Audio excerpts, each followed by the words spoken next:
Zola Levitt Presents with Dr. Jeffrey Seif and Sandra Levitt. As dark clouds ominously loom over the horizon, radical Muslims charge the atmosphere with brazen disregard.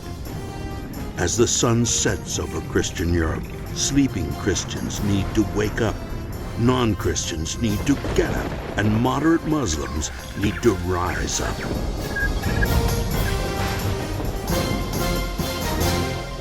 Bad Moon Rising. A hearty shalom to all of you. Jeffrey Seif here with my friend Sandra Levitt. Shalom. Welcome to Bad Moon Rising. Jeff, I'm reminded that shalom also means peace. I love that. Yes, and it's wonderful to see peaceful people looking to make peace in a troubled world. Right. We went to Europe in part. The catalyst for me was Christians there that were bent on standing up for the Jewish people. I remember some time ago I was on a search for model churches that seemed to show a love for Israel and the Jewish people. I found the top one of the year in Tübingen, Germany, and here they're on a march for the Jewish people and for Jesus. That's a wonderful thing to do. They felt the need that they wanted to march for life instead of for death. And they took out and they held it, and hundreds of people came. And it's great to see people getting out and doing something, not just believing something in a church building. And making a statement. Can you imagine walking through the towns of Germany and making that statement? I'm standing up for the Jews. Here I am, a German. Right. It's just wonderful. We'll go to that march now. Originally, I come from Bavaria, from this area of Germany. It's not just German past, but it's my personal past, so I know it's a very important part. God wants to use the German believers who really understand his ways to bring healing to the heart of Israel. My reason is that these things can never happen to Germany, and I feel ashamed about it. It's the time, especially for us as Germans, not to keep silent and to raise our voices again and say that what happened by our forefathers should never happen again. The German believers they have so much love. That's all I can say. So much love.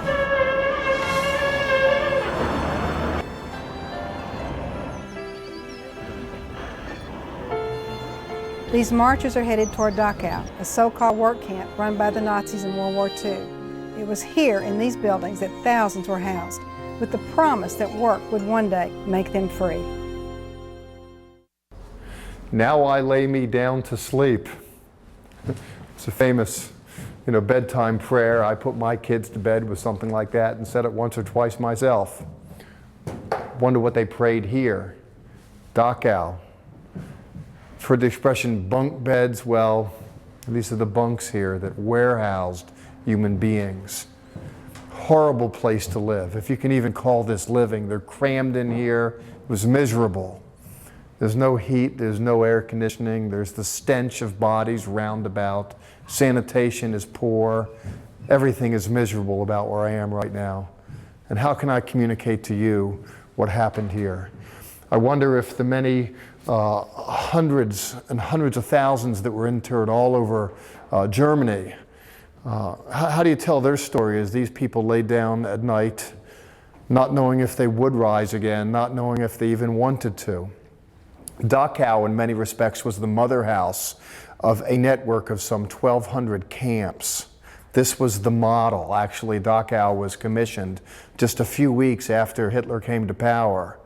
The world didn't know what Hitler was all about. Germany didn't, but Hitler knew what Hitler was all about and began the process of human warehousing, again, just immediately after he came to power.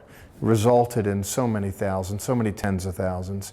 Here in Dachau, as many as 200,000 people lived here, if you can call this living. It's life in a phantasmal non-life. It's a life where death is preferred. In fact, I've seen pictures of people that could bear this no longer, and they went and threw themselves against the barbed wire. They went into forbidden zones of the camp only to be shot. They're looking to get some rest from their misery. Well, individuals laid down for rest here, and again, how much rest they got, I don't know. The thoughts that were on their minds It's hard to construct all of that, to reconstruct it all. Of German Jewish extract myself, I admit to there being a rush of emotion, some sentiment. Even in trying to tell this story, my mind is clogged up a bit. In Psalm 55, David cries out, "Give ear to my prayer, O God, and do not hide yourself from my supplications." When you find yourself in abysmal circumstances, you can say, "God, where are you? Please, I need you to come out of obscurity and show yourself here, please." He says, "Attend to me and hear me. I am restless in my complaint and moan noisily." Here they groan quietly, noisily, I don't know which, but I know they groaned. He says here, "Because of the voice of the enemy, the oppression of the wicked, for they bring trouble down upon me, and in wrath they hate me." Is this not so much the experience of those who dwelt here? Jews, and not just Jews, it was anybody that was just non-compliant with Hitler's regime was destined for this place and others like it. This happened in a bygone era, and it tells me that humans are indeed capable of committing heinous crimes against those that don't toe the party line. He says here in verse 4, "My heart is severely pained within me, and the terrors of death have come upon me. Horrors overwhelm me." And he says, "I wish I could just fly away and find rest." Of course, they didn't just fly away and find rest. Death gave rest. Liberation of this camp, Dachau and others like it, gave rest. But I don't want to give rest in this sense. I don't want to look at what we're considering here as just a footnote to history in a bygone era. I say that because the same forces of anti-life that were bent on crushing opposition in general and Jews in particular in this domain exists in the world today, and this is being foisted upon the world in the form of a religious system called Islam. While it's true that not every adherent to Islam buys into jihad and is bent on crushing and acquiring people and possession and lands and domains, while that's not everybody, it's enough of the bodies within the system, there's enough power there. Those of us that are outside of the house of Islam need to be concerned, because there's ample precedent in history that those that resisted found a fate like this, if not worse. If it can even be worse, it's hard to say. In any event, inasmuch as prayers went out from these beds, we need to be praying from our own houses and beds today. Lord, please deliver us from evil, for it exists in the world today.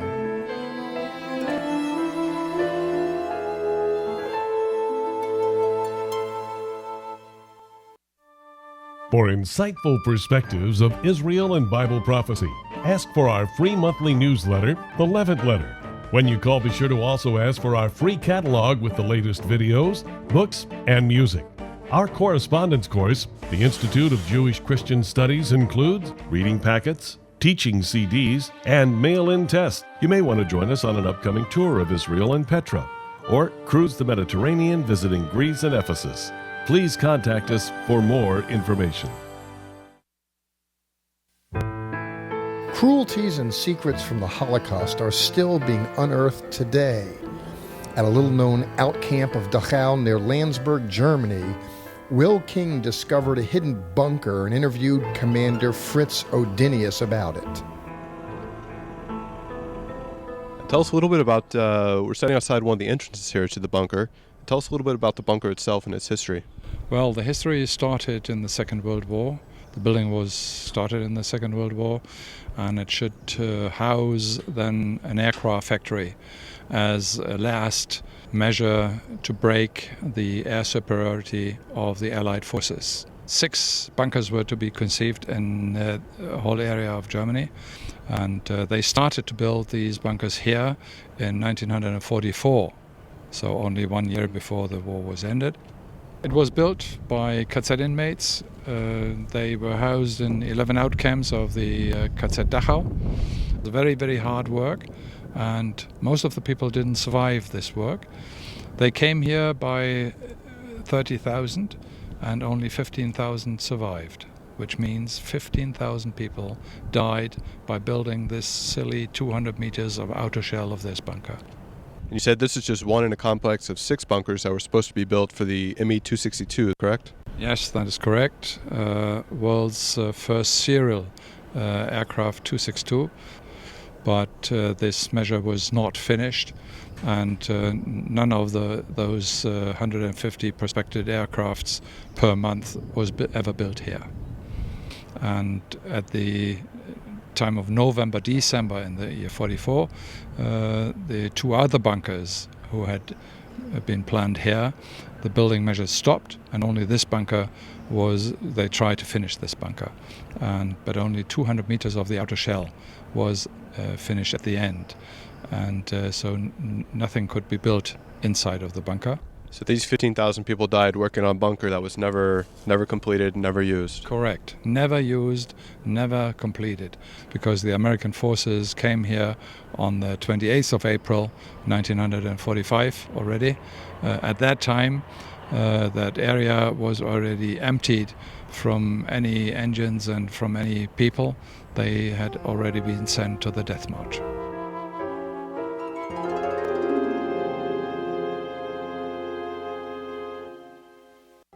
Shalom from Jerusalem. Actually, we're in the Garden of Gethsemane. We're looking at the olive trees, Jeff. Our people are behind. They're listening to our guide Zvi talk and getting ready to do a Bible study. And they are having a trip of a lifetime. If you feel the Lord beckoning you, and mysterious is the beckoning that have been drawing believers to this land for millennia, do join us, please, for a trip of a lifetime. Sandra and I know you'll be blessed. For your free brochure on our next tour, call 1-800-WONDERS.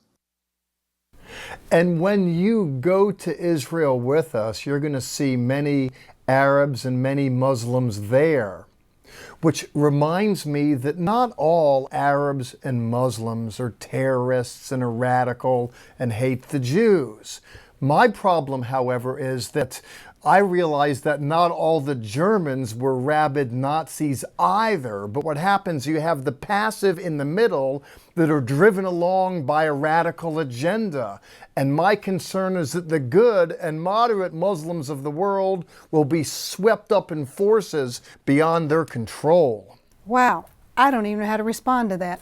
I think for me, coming to Israel shows life again.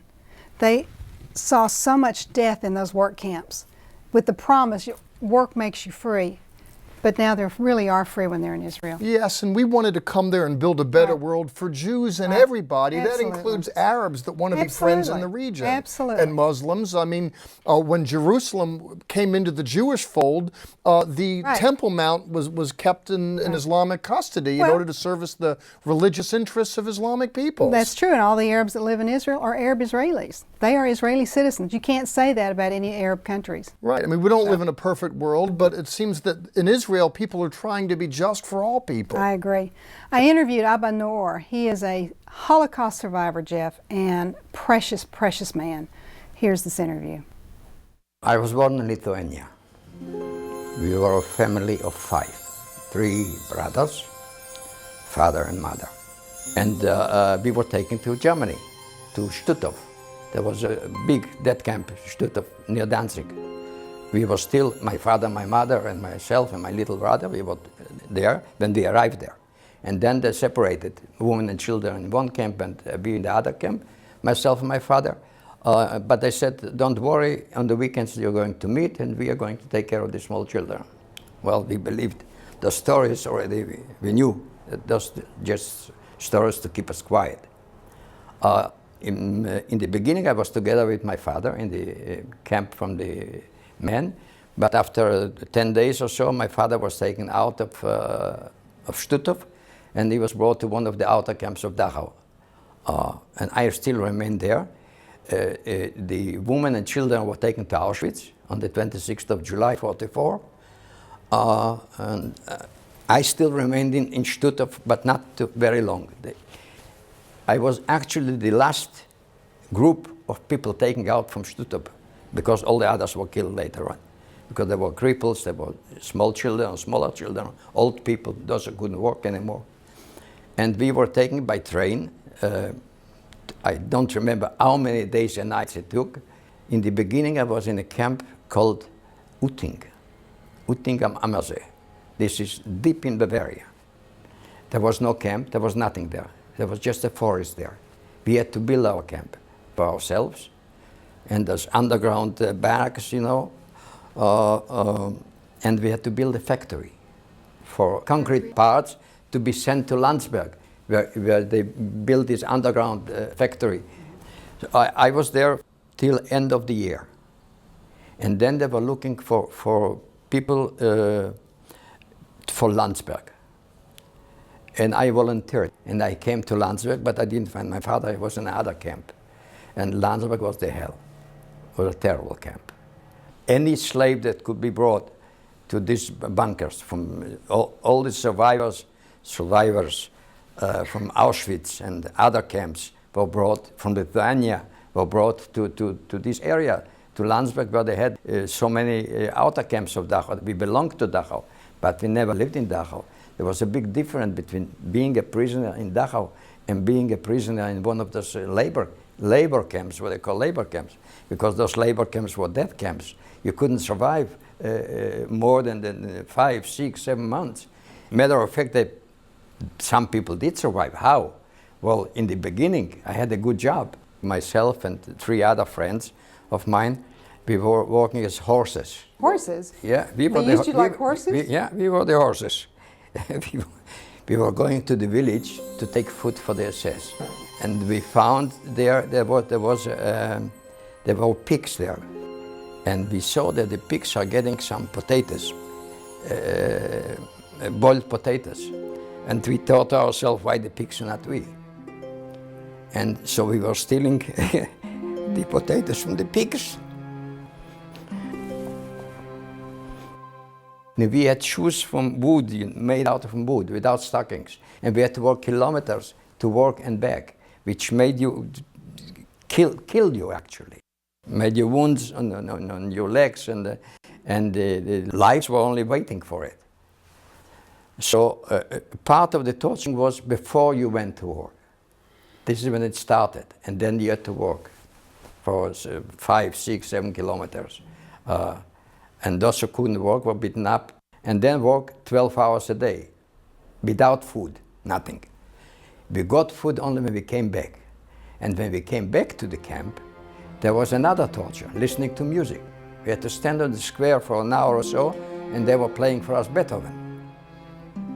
And then we went back to our barracks and got a soup and a slice of bread. This was the food that we got. So how can you survive? During about 6, 7 months, 14,000 people died.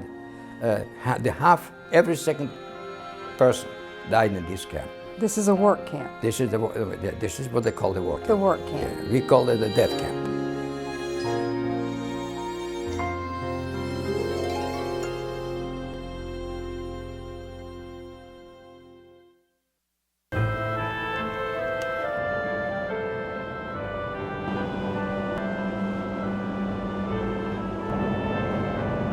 Abba Noir was one of few survivors of the camp assigned to build the secret bunkers.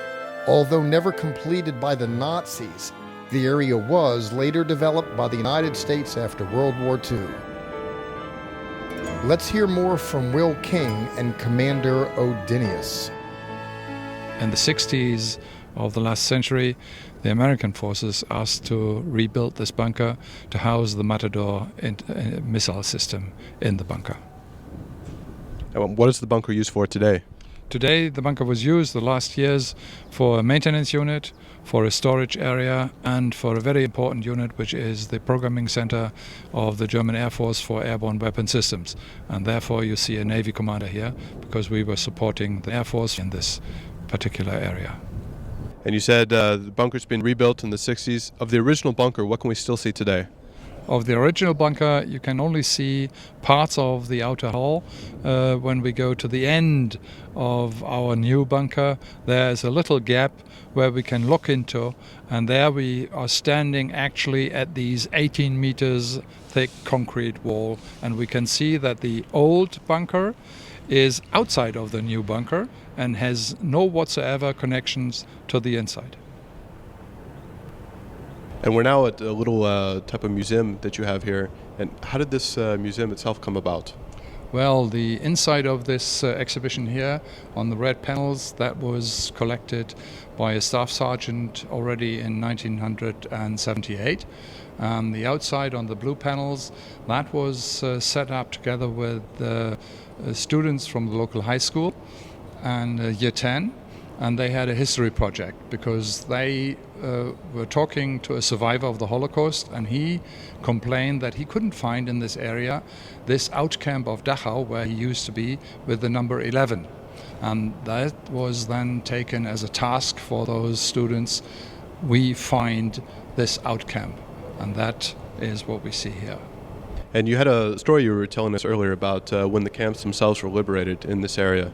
Yes, Colonel Seiler came here from the American forces, and he asked all the Landsberg citizens to come forward to clean up the various outcamps. And one particular outcamp was Hurlach, and that was called Kaufering 4.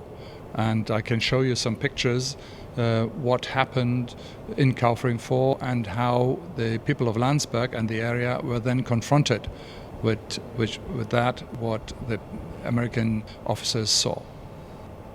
Well, the first 20 years, or even 30 years, the people of Landsberg felt so ashamed of it, what happened in their area, on their soil, and not far in the east, where normally the concentration camps were, that they didn't want to talk about it.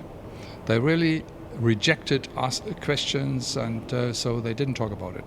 And at the end of the 70s and beginning of the 80s, they started then, and they allowed some journalists to ask questions, and some historians came here and they tried to dig out from the silence the truth. We are not longer silent here in this area, and I can say that we have about 100 to 120 groups of people from the local area and from more distant areas who come here, who are very interested in seeing, listening to this, and they are really interested, and they can hardly believe what they can see on the pictures behind me.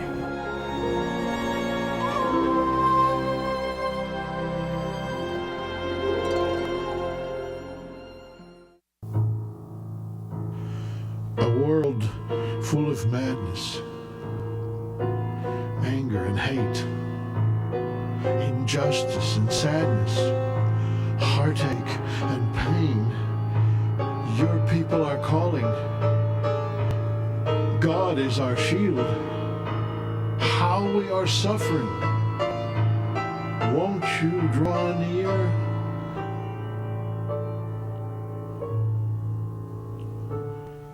Broken things, broken people, falling tears in a fallen world, hurting hearts need hands to hold them. Comfort, heal us with your word. I'll curse those who curse you, Israel, my own. In righteous and holy judgment I reign. My people, I'm watching. Don't be afraid. There is punishment waiting for those you fear.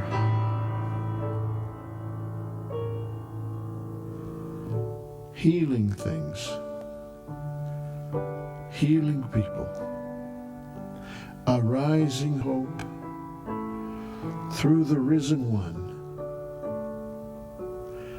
mending hearts, my hands will heal them. This, my promise, forevermore.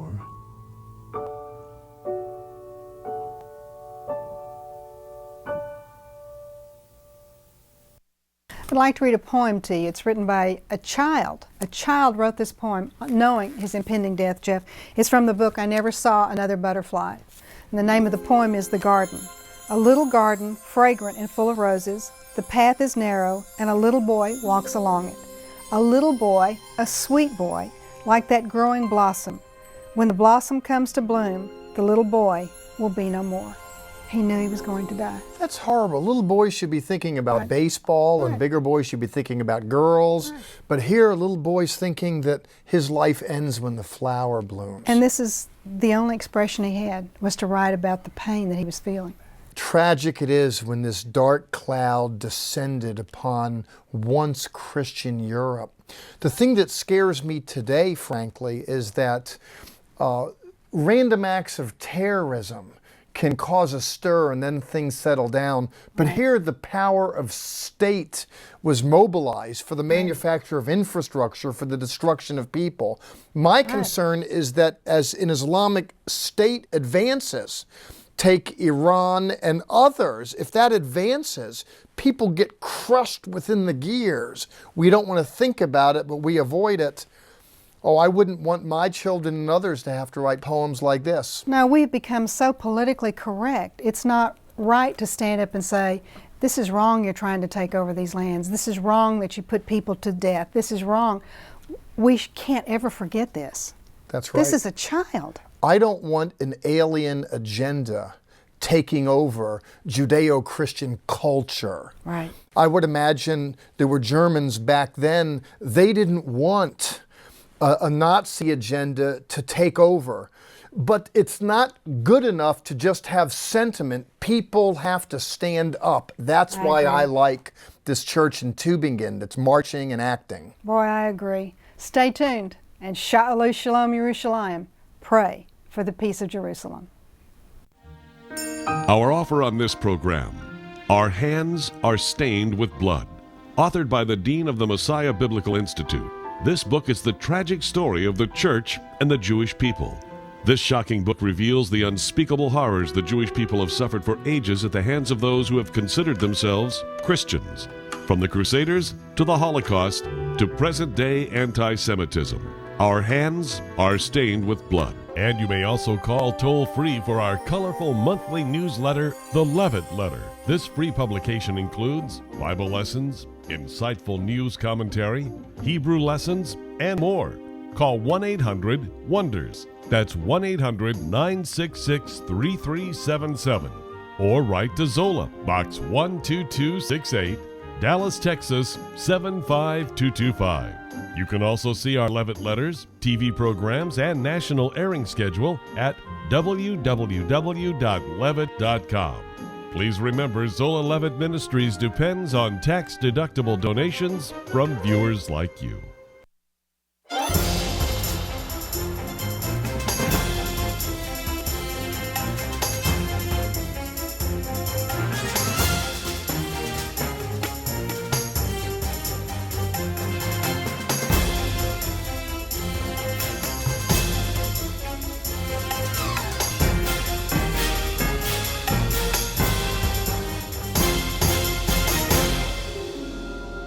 This has been a paid program brought to you by Zola Levitt Ministries.